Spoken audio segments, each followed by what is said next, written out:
Creating your inner kingdom. Relax and begin to focus on your breathing. You are in a dark space, and at the bottom of the set of 10 stairs, you see a door. Slowly descend the stairs towards the door. This door will lead you to your inner kingdom. Knock. Wait for an answer. Then open the door and pass through the mist. You are standing at the double doors to a great castle of Camelot. There is a mist all around you. You enter. Inside, you are in the great hall. The hall of the hero. A roaring fire is warming the room at the earth.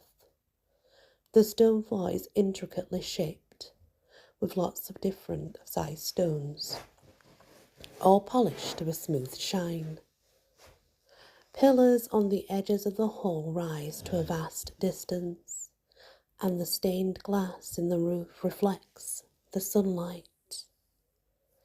In the centre of the great hall is the most splendid table you have ever seen in your entire life. It is vast, made from the trunk of a tree that you can't even believe existed. It is so big, you wonder if it is even real. You imagine a tree that size in your mind bulks. It is just too large to comprehend. The round table, hewn from a tree, is polished to a bright shine. Inset into the table are 3 concentric circles carved with symbols. Go closer to the table to investigate these symbols. You see that they are carved expertly into the wood. Interspersed among the symbols are precious gems and crystals. The entire table is a work of art. Around the round table are seats, each belonging to a sovereign. The seats are each thrones in and of themselves. One of them is smaller and plainer than the rest. This is your seat. It is smaller and plainer because it represents the seat of the overreaching sovereign of Camelot, the round table, and the true sovereign is humble. You sit in the seat. See the round table and the other seats, where members of your inner governing council will sit with you and advise you. On the table, in front of each seat is a sword. The one in front of your seat is a broad sword with 2 serpents on the handle. With it, you rule Camelot, and this is a symbol of your power to protect and defend. It is also a symbol of the power of your mind. Swords represent the mind, and your mind is your great power, which you are using now. The other swords belong to other members of your inner council. The seat to the left of you is a seat that belongs to the mage and advisor, which is Merlin. To the right is a seat for your partner. Your partner can be male or female, but should not be someone who exists in real life. You watch as your council members begin to enter the hall and sit at the table with you. There are 7 other seats at the table, including yours. 8 in total. You represent the sovereign.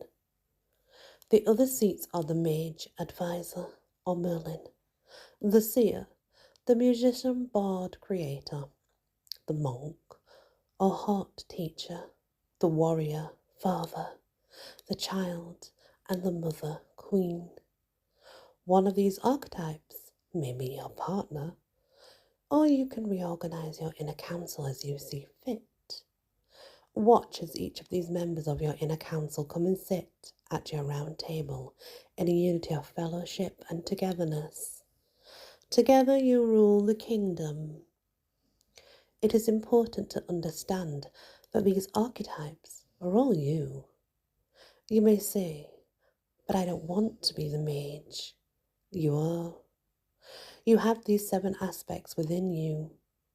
As the sovereign, you are the ruler of them all and the guide of them all. While each of them brings you insight, knowledge, gifts, magic, and opportunities. Call the council to attention. Examine each of your members. How are they sitting? Are they looking at you? Are they healthy and focused? Are they distracted and ill-looking? What do they say or not say to you? Ask each member in turn for a report on their aspect of existence. The mage, who is Merlin here, looks after your spiritual affairs, your magical affairs, and helps you win issues of wholeness, service, and connecting to your soul, your light body and higher self. He can prophesy for you, teach you communion with animals, and guides you unerringly. As you greet Merlin, watch him sit at the round table. Ask Merlin what part of Camelot he looks after. The Chamber of Self, he tells you. Later, you will investigate this chamber. The seer is next. Observe him or her.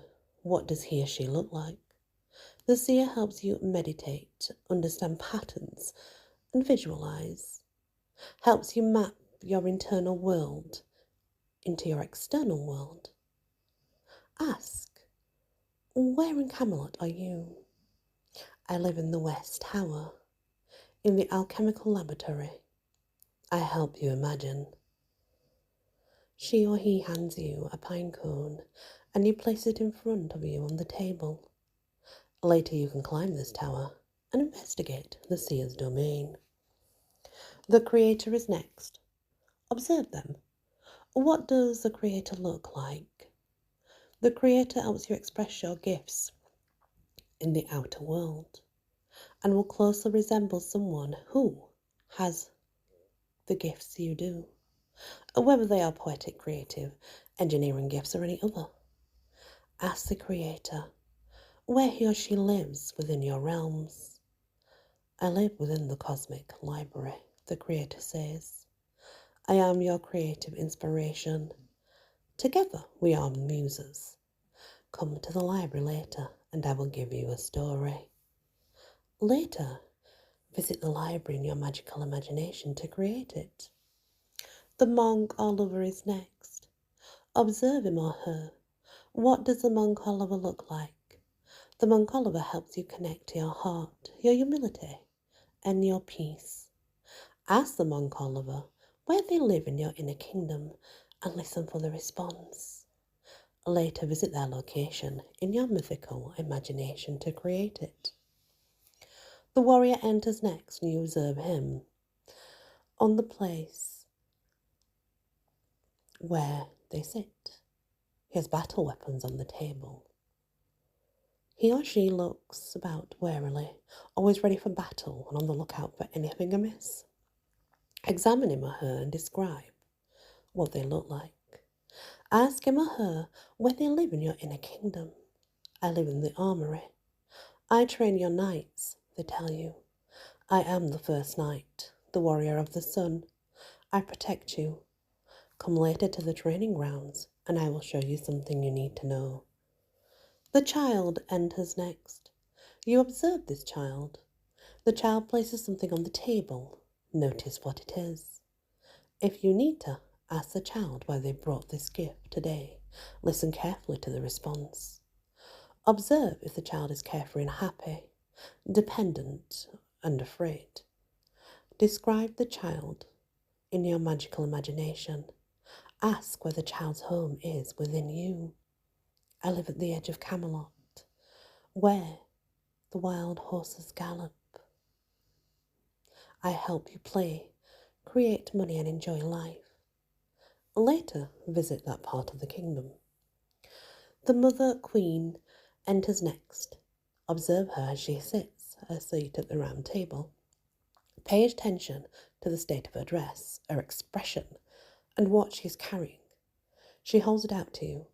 This is to remind you of your lineage and why you have incarnated on this planet at this time. She gives it to you, and you thank her. Notice what the gift is. Ask her where a location is in your inner kingdom. Listen carefully for a reply. Visit this location later. Build it in your mind. Tell the inner council that you would like to visit each of them in their part of Camelot and ask them to be ready to show you around, teach you and guide you to understand their power, and role at your round table. Each in an aspect of you, create them how you want them to be. Using the general archetypes of mage, seer, creator, lover, monk, warrior, child, and queen mother. Adapt these archetypes as needed. Do not feel confined by them. You can use any archetypes that help you feel expanded, exalted, and creative.